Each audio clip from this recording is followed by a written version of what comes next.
Welcome to the VTM recap. We are going to recap games 0 through 9. Yes, and 0A and 0B, because we had 2. Quickly, those 2. I think it'd be really good to maybe get a few words in after each read-off of the recap. Yeah, probably. Not anything super long or anything, but just a couple thoughts on it, maybe. Yeah. You ready? Take it away. Yeah. All right. So, starting pregame. Part A. In 2020, Shiloh the Salubri finds herself arriving in a post-Sabbat anarch-ruled Atlanta, Georgia. Her point of contact is the Tory door baron, Miss Carissa Hughes, and her security team. Carissa asks a local Brujah cabbie named Beth to take Shiloh to a local hotel and lay low for a while. Unfortunately, the two are interrupted by a stalker who chases them out of the hotel. While making their way out of the hotel, the pair meet Barney, the local leader of the local Nosferatu Warren. He assists the two with their escape at great personal cost to him, and Beth and Shiloh wind up in a high-speed car chase with a Tremere sent by the Camarilla to bring Shiloh back to Portland, Oregon. Saved in the nick of time by Carissa's head of security, the two survive to watch the Tremere meet his final death in a ball of flames. Yeah. I knew Barney was going to be a thing going into this whole entire thing, because I was like, I don't know what the Anarch version of Primogen is, but I need a Nosferatu version of that.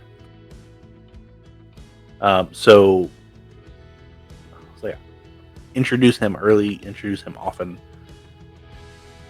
Barney's going to be a big part of this. The Baron, not Baron. Yes, without giving any spoilers.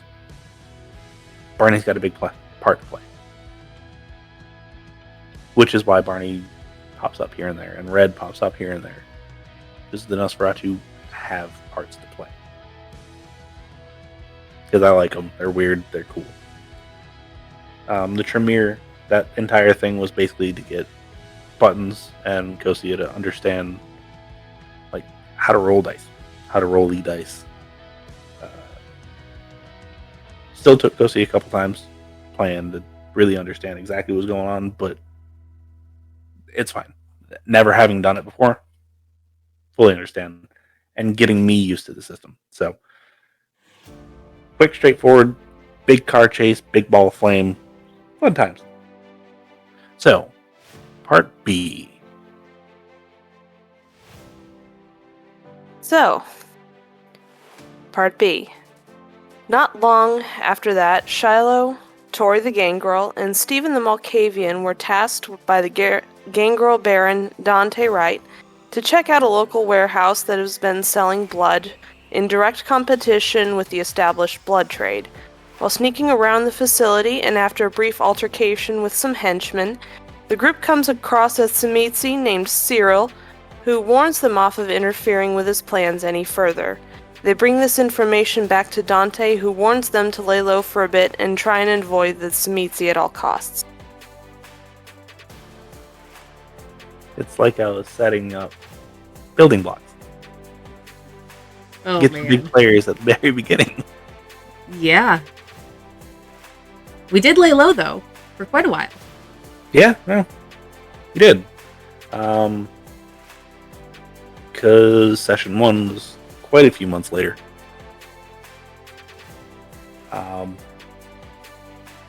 If not a year, because session 0 was 2020? Yep. And then session 1 took place 2021 Thanksgiving. Or just after Thanksgiving. Yep, day after Thanksgiving. Which basically, real quick overview. We got the game together. Carissa was like, hey, go get this special box for me. So, sent them out to do that. Found an old abandoned house that basement basically drugged down, unfortunately.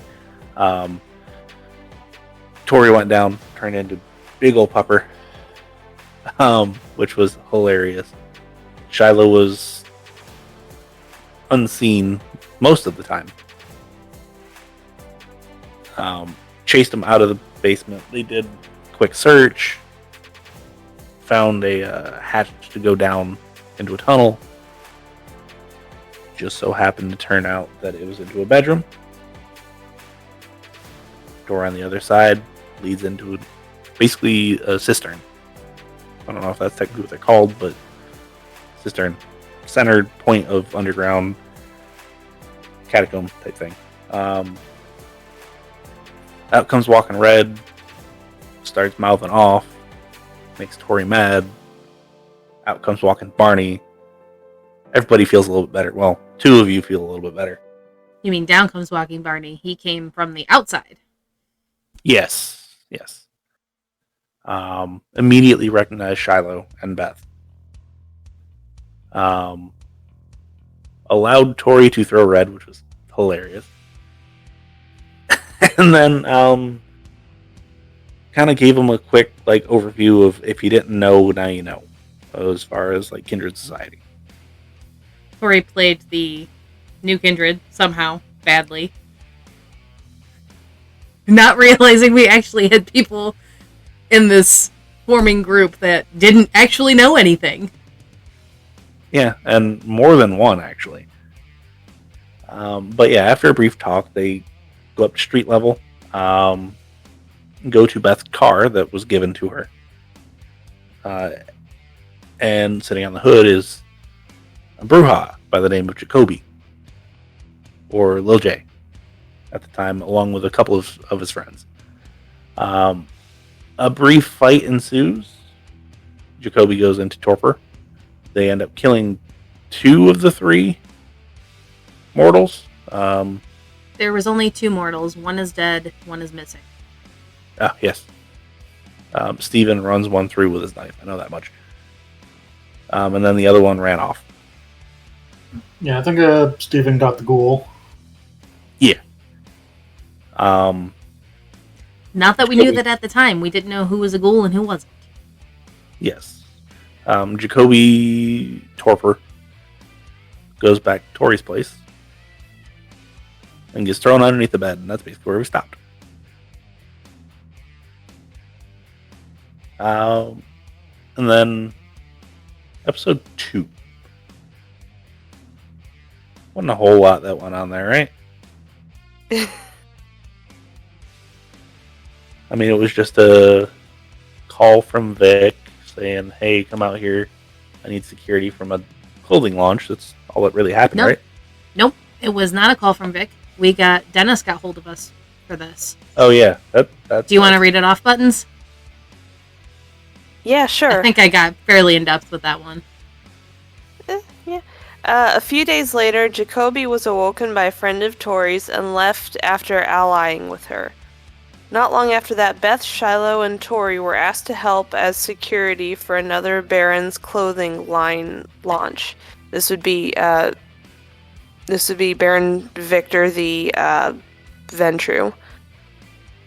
Let's see here. The 3 women met Barons Victor and Johnny, a Malkavian, and got on well with them. Johnny and Beth planned a party themed around the 80s style outfit Beth wore.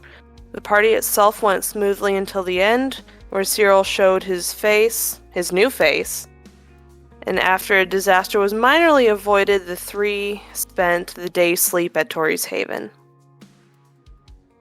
So, again, fairly straightforward. Technically speaking, not a whole lot happened. However, a whole lot happened.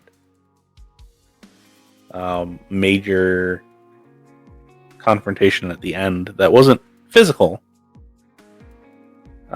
Cyril got very surprised by the fact that Beth was like, no, I don't want to do what you said. So he was like, I should probably just leave at this point. Well, is that why he left? I had wondered what made him leave. Yeah, no, typically, well, Tory will see soon enough. As far as, people do what he says. That was Kosia's first big brouhaha moment. Yeah, which was great. It was. What a moment. What a moment to shine. Yes. And then the next session. After that. Yeah. As we called it, walking the sprawl.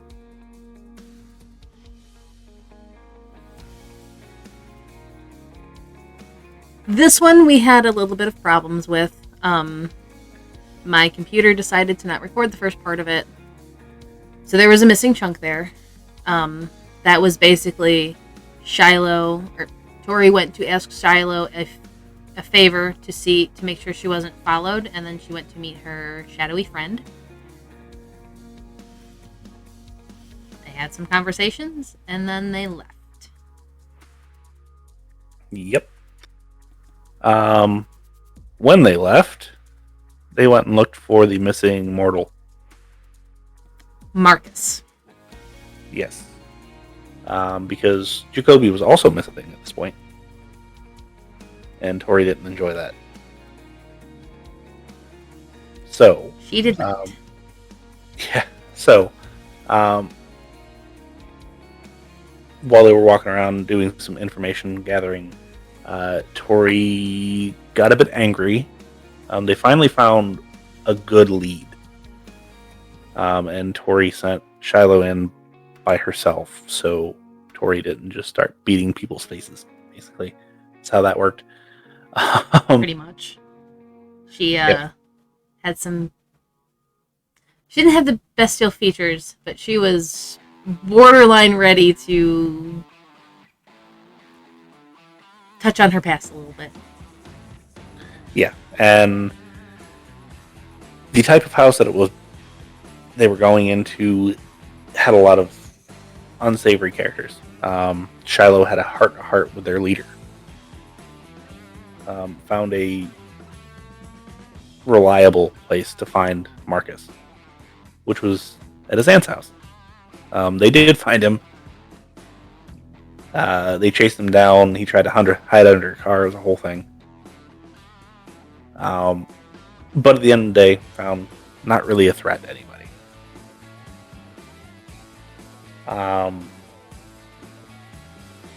Going back, they want to make sure I didn't skip over anything.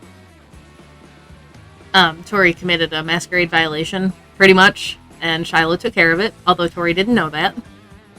Yeah. Yeah, that did happen. After leaving him, I believe Marcus. We don't know what happened to Marcus. He is currently MIA in the game. He is. Tory is keeping an ear out for him, but we don't know where he is. But we made our way to Jacoby's place at that point. Yes. Where they found a phone and a note. Phone called, or a phone number had called. Went to talk to Barney, figuring out what that was. Didn't really get a whole lot of information from him. Didn't get to Barney, got to Red. Right. Didn't get a whole lot of information from him. Still a little bit frustrated at this point. Hoping that maybe could get a little bit more information. Left the phone, I believe.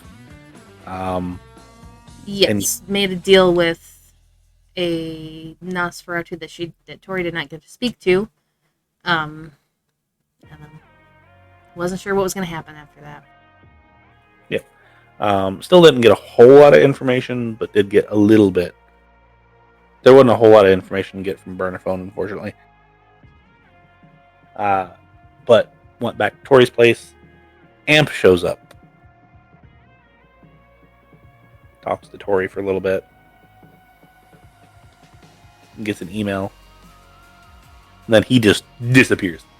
Scared the living daylights out of poor Shiloh. Yeah. But it's all good. Because, it's fine. Does Shiloh have a trench coat maiden now? What? Does Shiloh have a trench coat Bane now? Oh no, it was the hat. It was the hat. Oh. Yeah. A Boulder Bane. Yeah. But that was a fun little, like, just us three episode. Wish we could have got the entire thing because we had some gems in the first part of that. Yes, talking with Tory's friend is always a treat. Yeah. And then episode 4 happened. Yes. I'm still sad I missed that one. It was probably good you did. Fair. It was messy for everybody. 4 was when things started getting rough for us. Yep. Should I go ahead and read this one? Yeah, probably.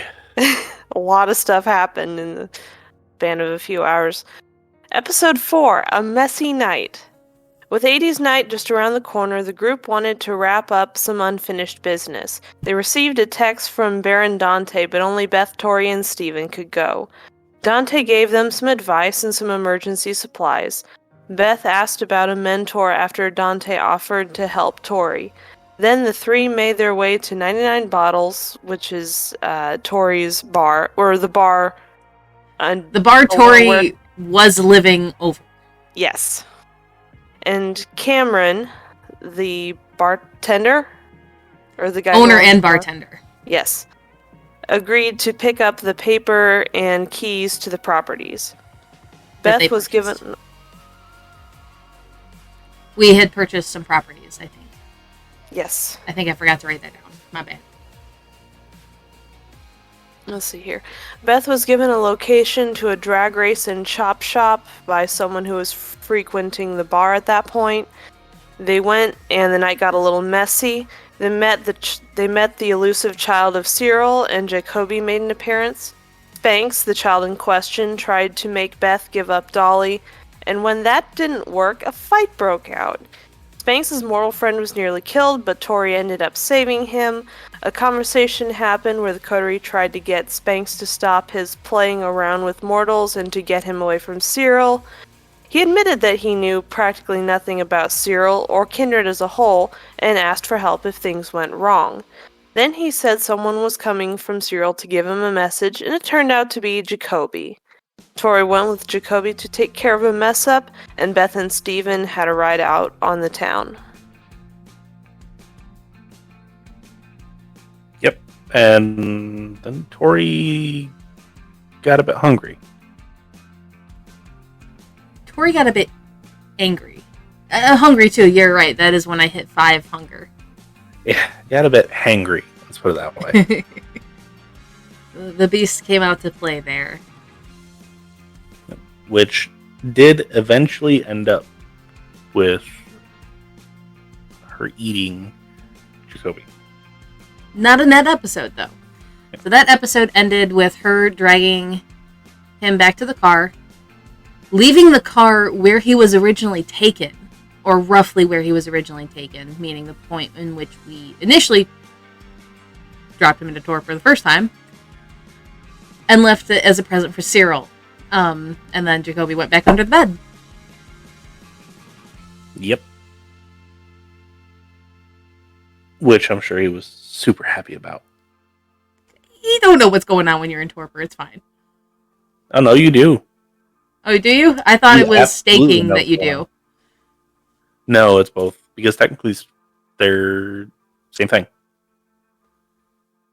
So you were in a woken dreamlike state. It's fine. Yeah. Yeah. Be horrible. He could have been used as a dog bed. Well, you don't know what Kaja and all them did when you weren't there. Anyway, yeah. Moving on, because 80s night. Yay. Oh, 80s night. Mirrors, wolves, and rats. So, 80s night came around. Johnny sent out the invitations. Everybody showed up in their best 80s costumes. Shiloh was a bit late though, unfortunately. However, it turned out to be okay. Johnny did the full on, like, rolled out all the stops, handed out all of the special treats that Steven likes.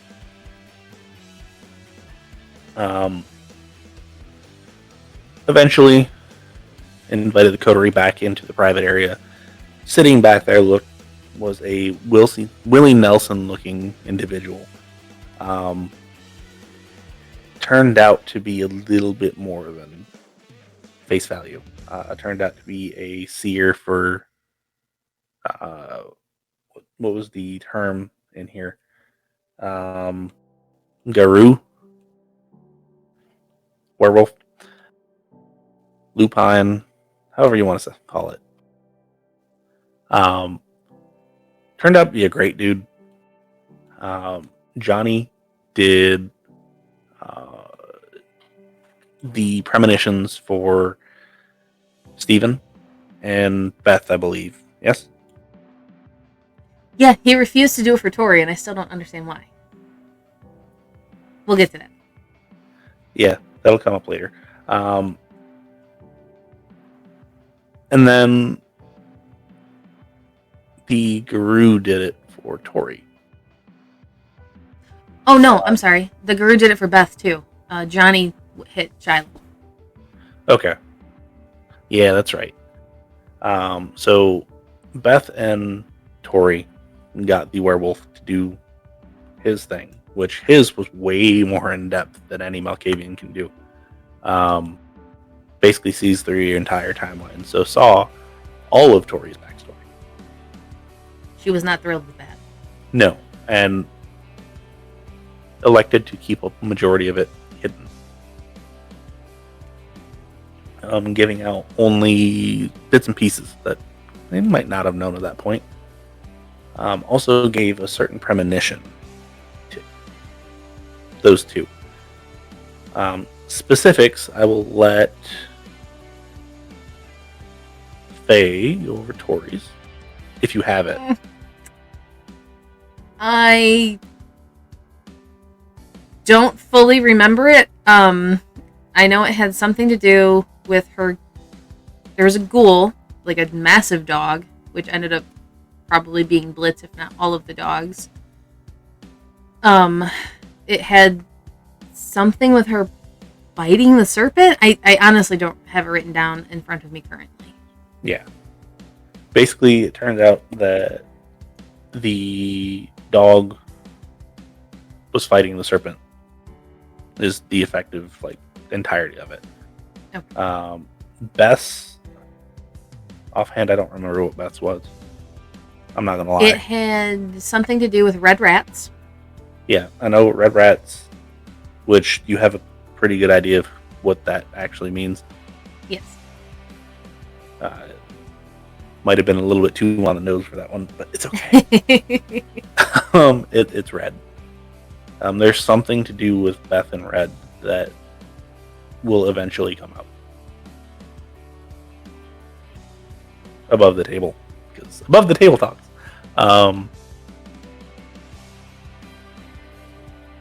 Steven, you had, if I'm not mistaken, a broken mirror that mended itself. Was the main focal point of yours. Pretty much, yeah. And then Shiloh, you weren't actually present, so I had to send you yours in a You did. format. Did we ever share yours? No. I don't believe we did. Is that something that you wish to do? Because I'm still going to Sure. give you... Okay. I will So- allow you to read it. Yeah. So Johnny did a reading on Shiloh, and what he saw scared the shit out of him. He saw a burning ring around a pyramid that had 3 eyes on top of it. He saw a stake being driven through the tower and through the top eye. He also saw, before the final strike, a hand from a top hat reaching from the darkness to remove the stake. Yay, Malkavian! Yay! Weird craziness. Some of it you can probably figure out. Some of it, maybe not. Oh, man. Like, who knows what that 3-eye pyramid is? Certainly not the Saluvri clan symbol. Certainly not. Now, what the hell that stake is I don't know. And where the hell that hand from the top hat comes from, who knows?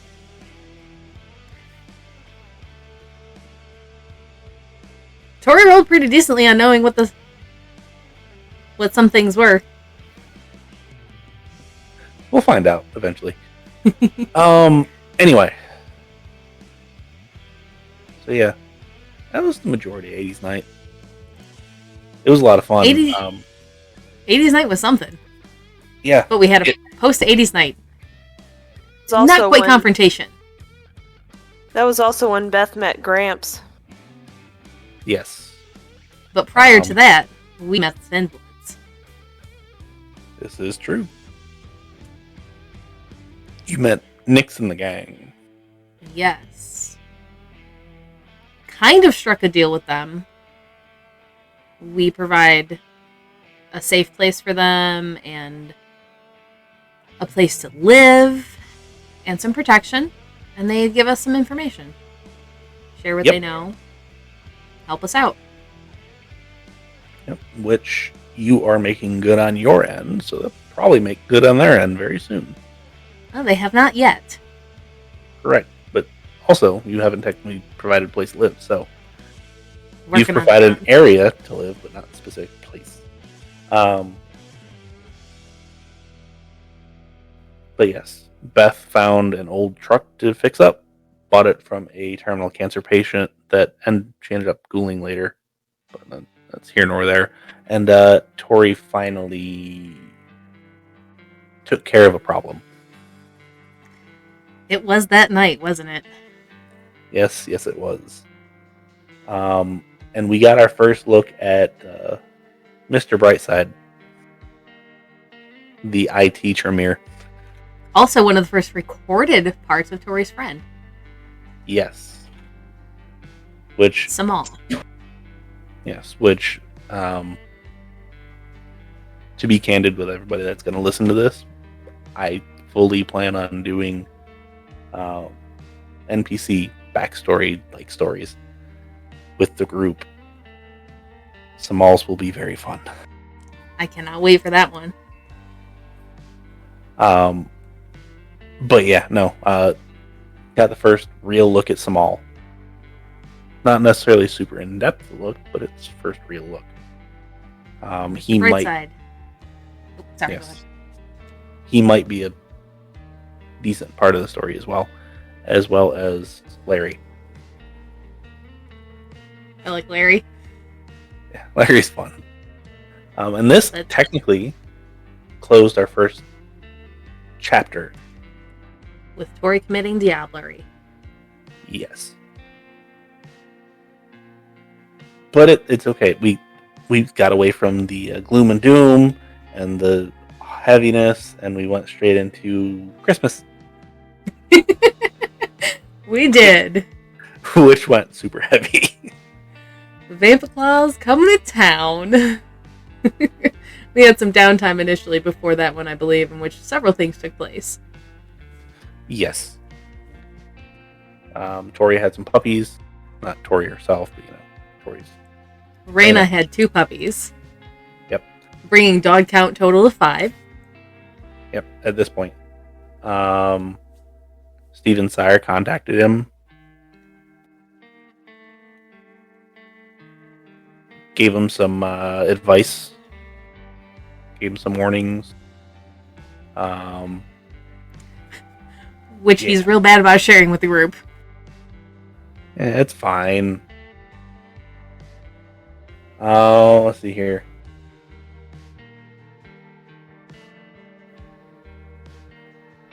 Yeah, during that time, Beth made friends with a terminal cancer patient. Don't remember what Shiloh did specifically. I think Shiloh. She had a meeting with Barney, and Barney introduced her to Franny for the first time. Oh, yes, Franny. Button's backup's character, Sire. Got it. again, above table. But yeah, no. Long gap in time passed between 80s Night and this, and they were contacted Christmas Eve, I believe, technically speaking, by Vic saying, "Hey, you mind helping me hand out gifts to kids?" And it goes well. We make 3 stops, no problems. Last stop, they stop, and there's a bit of a problem. Some of the local talent goes to confront Kamari and Vic. You guys have some words and make a bit of a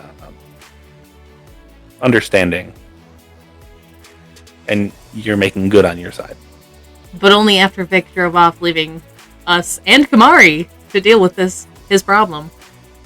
Yeah. It's like Vic said, I don't want to deal with it, so bye.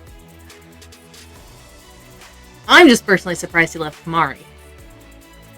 Oh no. He's Ventura, he doesn't care. But turns out this particular local talent, let's put it that way, by the name of Wink, knows Vic. Apparently they had an altercation back when they were mortal. Exactly what the altercation involved, who knows? Maybe we'll find that out at some point.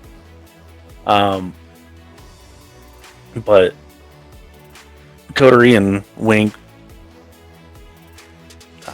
made some understanding between them,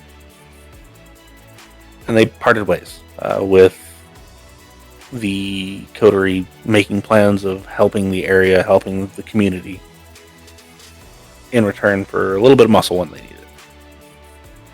On the way back, to talk Vic into doing something for him too. Yeah, which good luck with that one, but it's possible. On the way back, though, craziness ensued. Beth was driving along, and Beth's got rapid reflexes, which turned out to be great in this particular instance. Van tried to T-bone him, and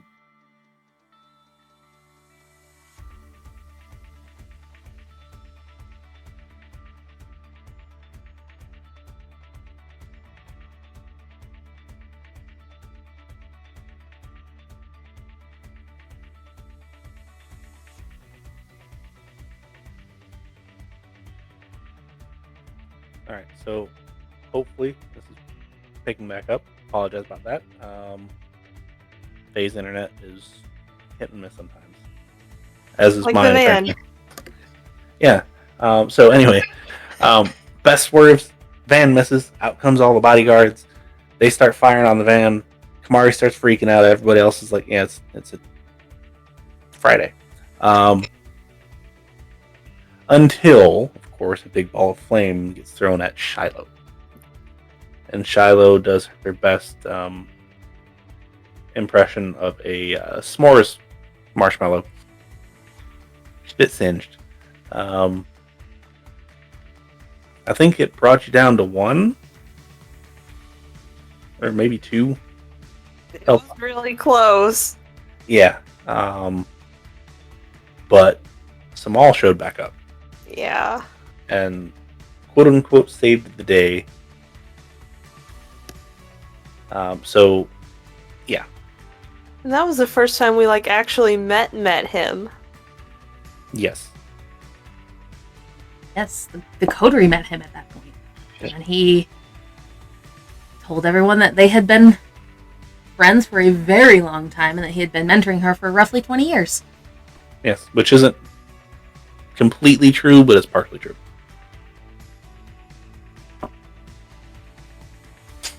So, but yeah, after the whole Tremere thing, and everybody goes back to Beth's garage, and it kind of ends a little bit more on a lighter note. Shiloh says exactly what she is. Tory is the only one that knows what a salupri is, which stands to reason. It makes sense. being... That happens a lot, though. Let's be fair. Yeah. That one, well, yes, it's a Christmas special. It's a heavy Christmas special. Just letting you know. But it's okay. Because it didn't get much better after that. That was the episode that Tory partially announced that she is going for Barony of the Sprawl. Yes. Verbally, and to people outside the coterie for the very first time. Yes. So yeah, that was fun. We got a lot of good things going on that particular one. And then episode 7, vibe checks. So much happened in that one. Yeah, I'm not going with this one. I wrote a lot down. Some of it can be cut out, but a lot happened. Should I just read it as written?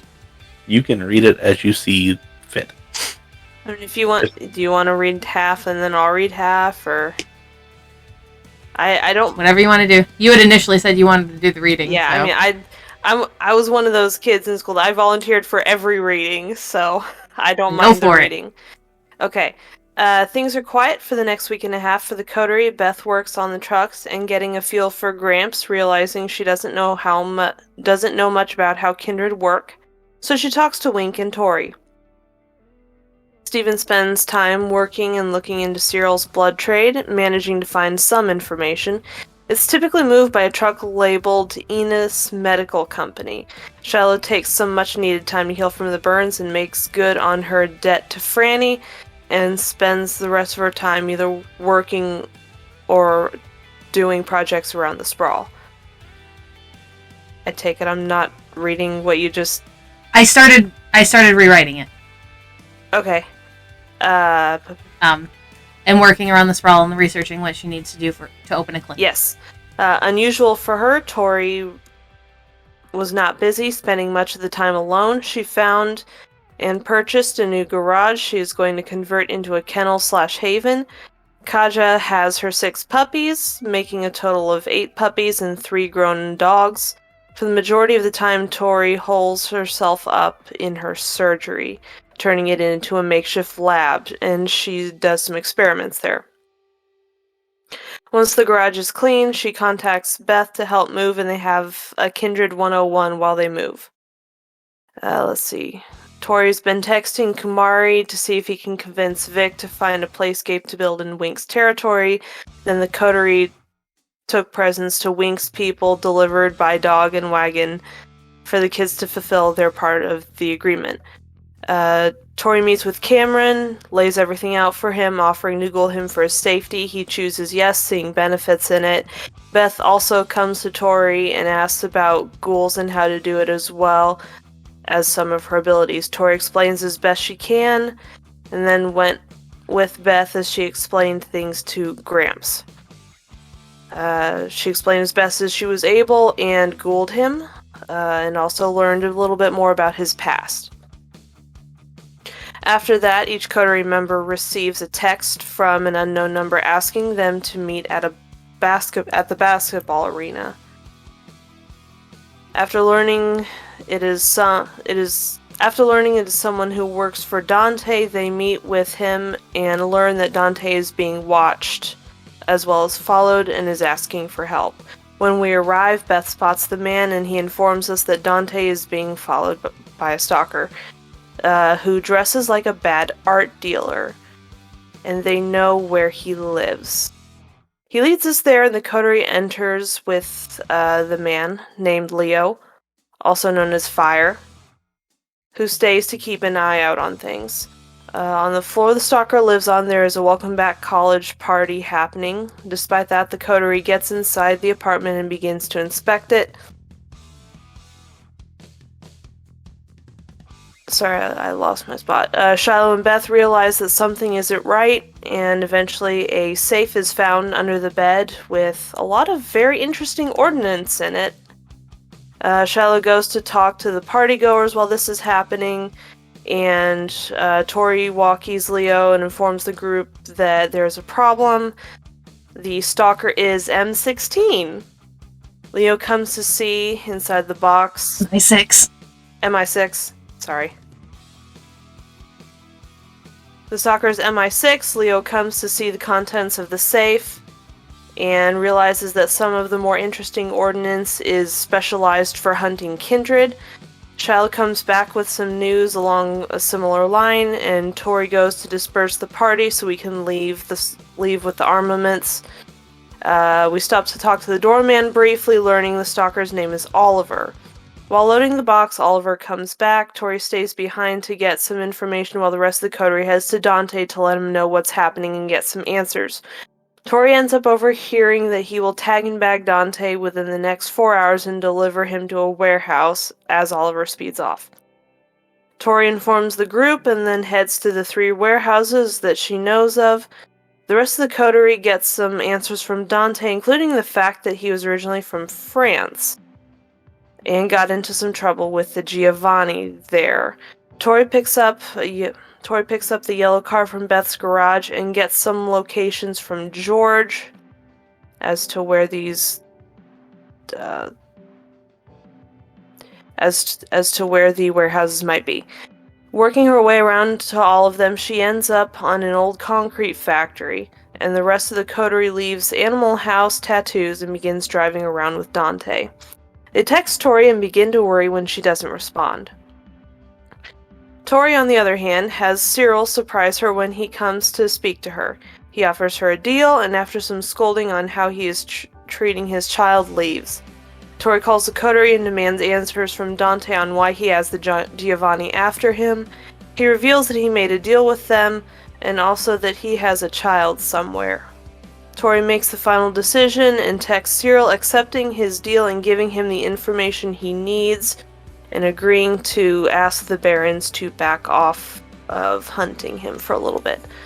Dante calls the Barons to meet at 99 Bottles, along with many kindred that live in the sprawl, and some that are near it. Shiloh tries to leave, but Tory asks her to stay. An election is held between the Barons, with Johnny and Dante voting for Tory and Carissa, and Victor declining it. A tiebreaker is called with the votes from the kindred who live in the sprawl, with several of them saying why Tory should be picked. In the end, Tory is elected Baron of the Sprawl, and then Dante drops the bomb about the Giovanni and how they have to stop looking for Cyril. The Barons protest, and Tory forces the issue of a private talk in her old apartment.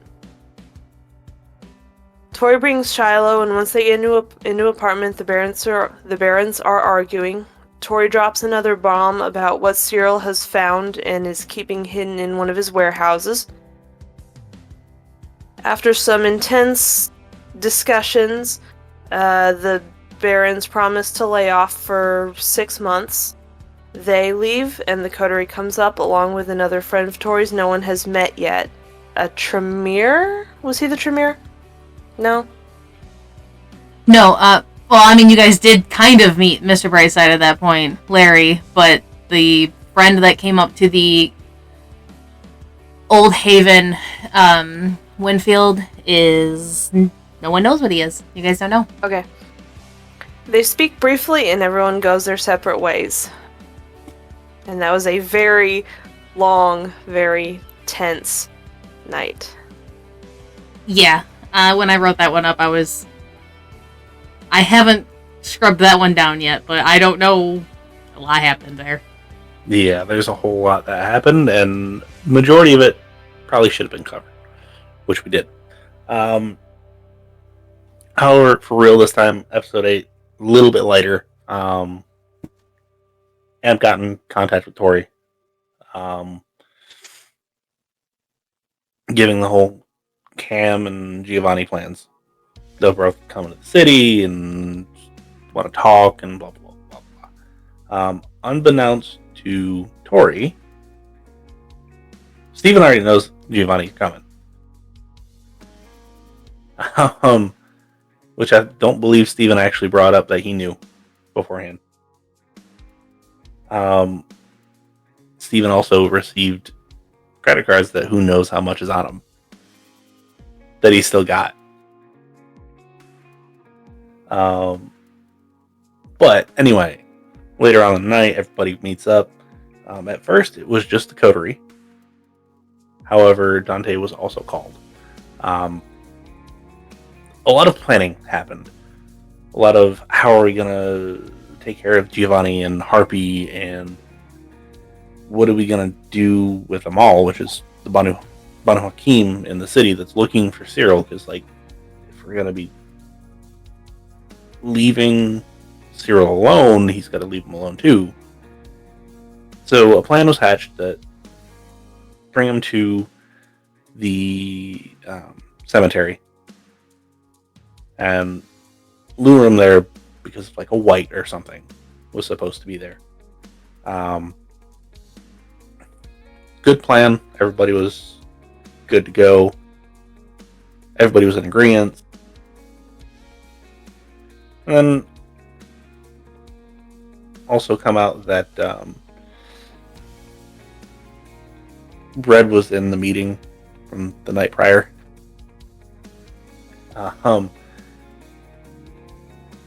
Yeah. Obviously, Tory's a little bit angry.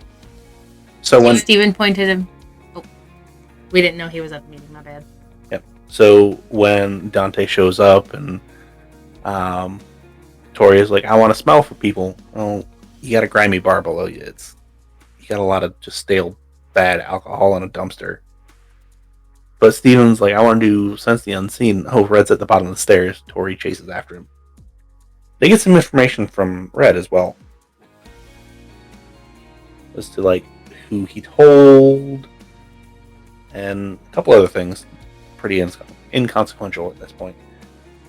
However, basically Tory was like, don't do that shit again here. You understand? He's like, okay, cool. And like, if he could have crapped his pants, he would have. And so he goes running out. You all contact Barney. You hatch this plan of this white and make sure that the right people tell the right people. And in 2 days' time, you're going to have Banu Hakim in the graveyard. Amp gets you a location for Cyril. Or at least it's supposed to get you a location within 24 hours. Ish. Yeah. We haven't gotten it quite yet. He didn't give it to us in-game. He gave you a general area. He's having issues getting specifics. So, giving you a general area, which is a warehouse district just south of the city. Which I don't think I specifically told you. No, that's what I meant. Like, you glossed over it in game, but we weren't actually told. Yeah. I was going to go over it at the beginning of next game. Because it seemed pertinent. Or, well, end of next game, technically speaking. Seemed pertinent. But yeah. Some more planning happens. People get stuff together. Everybody kind of goes their separate ways, prepares as they see fit. I'm sure more stuff happened. I just can't remember offhand. No, I think that was fairly it. It was very much a heavy talking episode. Yes, and it was a good planning episode, so it's a bit dry.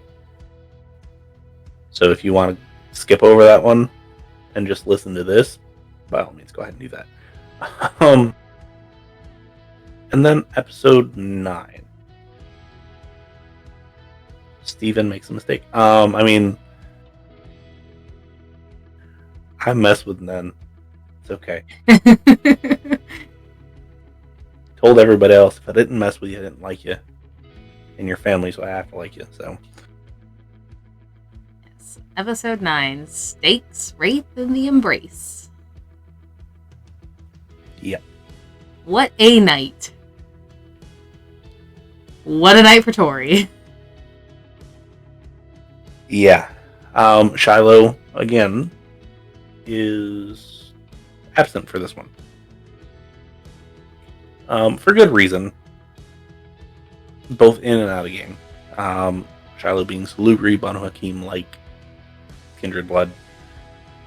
That might be a really bad thing for him. Well, for both of them. So, plan goes off without hitch. Everybody shows up at the cemetery. Amp gets his stuff together. He's got this big plan of, I've got this coffin that we're going to throw him in after we stake him, or put him in torpor, just beat the crap out of him, whatever. I've got a wraith that's going to look like white, and he's going to go running off, and he's going to disappear. Didn't tell you the whole he's going to disappear part. Yeah, he didn't tell us that part. So plan starts going. You've got a third party Lasombra and a third party Nosferatu to help with this particular operation. Amal shows up, goes after the Wraith. Wraith's gone. All of you don't know what the heck's going on. Like, alright, cool, time to jump him. Small fight ensues. The Lasombra gets drained of all vitae. It was great on my end.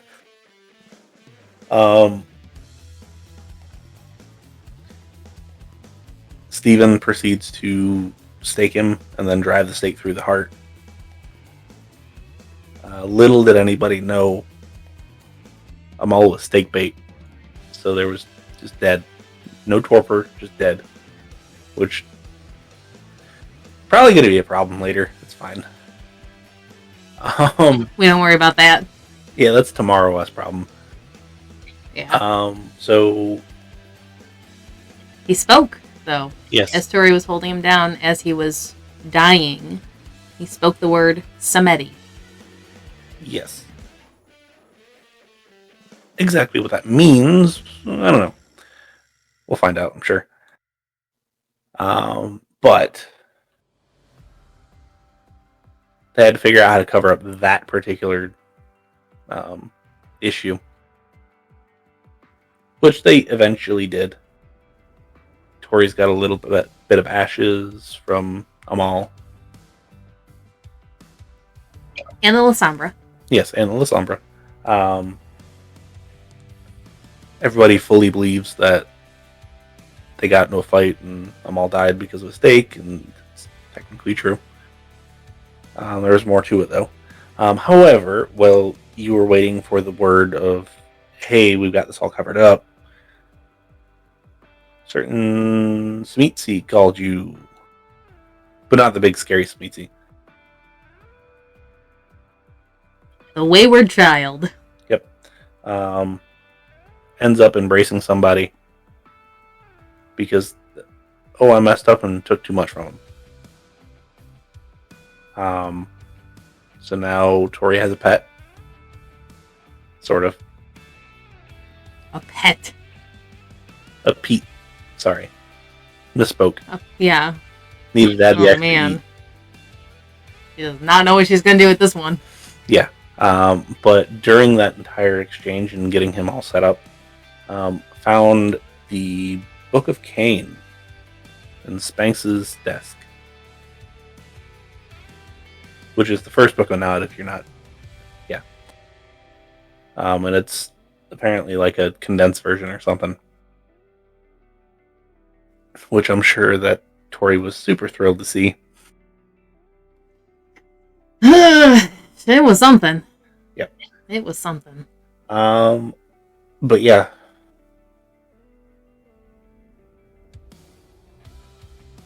Other stuff happened with Carissa and Vic and everybody else.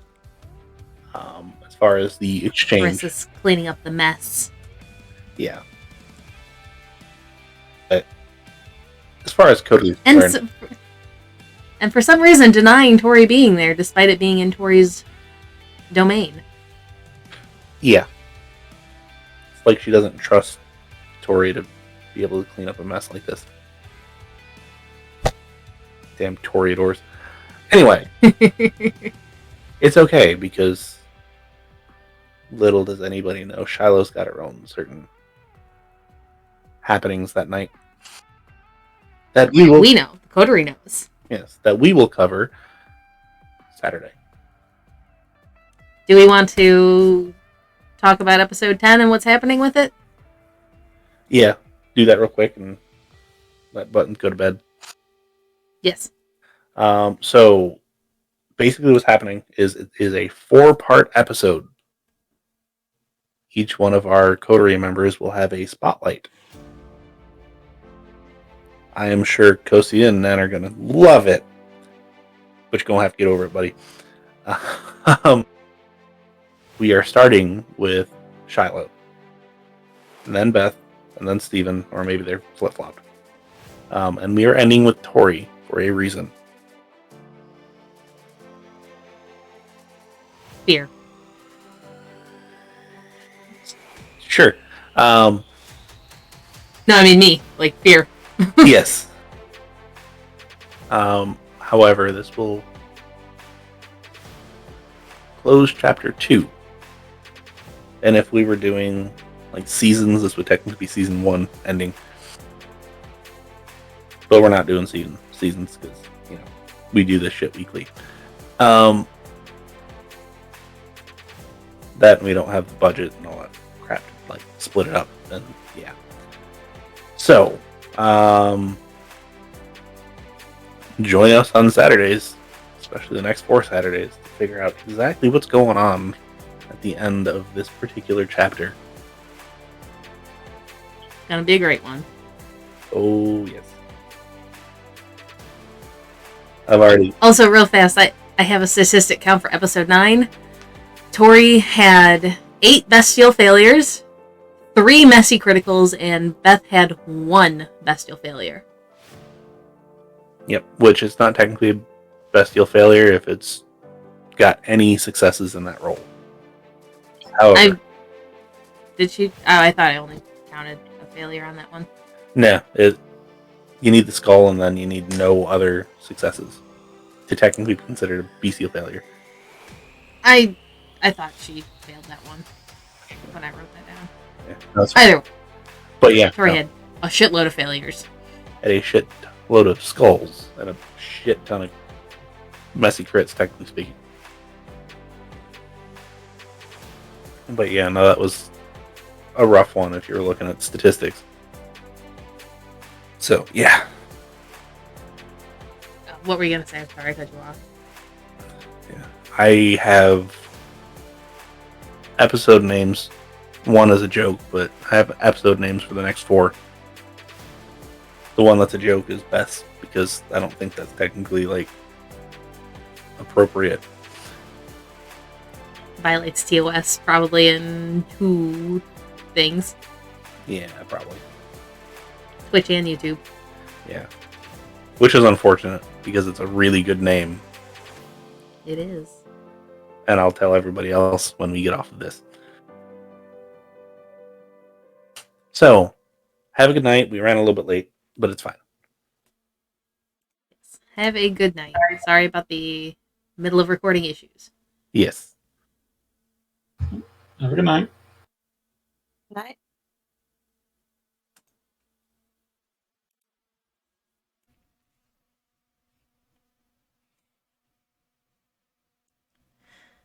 We appreciate you all for joining us in our Vampire Chronicle. With our after-game care concluded, us here at Total Party Krit thank you for all of your views, likes, and follows. If you have any questions for a resident vampirist or storyteller, please drop them in a comment below or in any of our social media. Links to those and our Discord will be down below. The world is a crazy place, so stay safe, and we hope to see you again.